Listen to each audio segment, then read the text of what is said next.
যেহেতু GPU laptop বলছি, তাই প্রথমে ফোকাসটা ডেডিকেটেড জিপিইউর দিকেই দিই। আর ল্যাপটপের সবচেয়ে বড় হাইলাইট হচ্ছে এই জিপিইউটি, যেটা হচ্ছে NVIDIA GeForce MX 330। এটা মূলত ল্যাপটপের জন্য বানানো একটা মোবাইল গ্রাফিক্স চিপ, যেটা 14 ন্যানোমিটার প্রসেসের জিপিইউ অ্যান্ড ইউজ করা হয়েছে GPU 108B graphics architecture. 1.8 billion ট্রানজিস্টরে এই জিপিইউতে আছে 384 shading units, 24 texture mapping units আর 16 রোপস।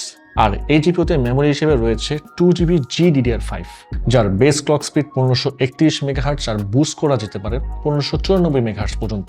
পাওয়ার কনজাম্পশনের কথা বললেও 10 ওয়াট টিডিপি। আর পাশে রয়েছে ইন্টেলের প্রসেসর 12 জেনারেশনের N95। অনেকেই N সিরিজের প্রসেসরকে লাইট ওয়েট ধরে নেয়, কিন্তু ভাই এই ইন্টেল N95 কিন্তু অন্যরকম। 4 core plus 4 thread, turbo frequency হচ্ছে 3.40 GHz, 6 MB Intel smart cache, TDP 15 watt. যদিও ডেডিকেটেড জিপিইউ আছে, বাট গেমিং এর একটু অ্যাডভান্স প্রোডাক্টিভিটির বেস পাওয়ারটাই এই প্রসেসর থেকেই আসবে। তাই বাজেট রেঞ্জের জিপিইউ ল্যাপটপে ইন্টেল N95 প্রসেসর এবং NVIDIA MX 330 কিন্তু অসাধারণ একটা কম্বিনেশন।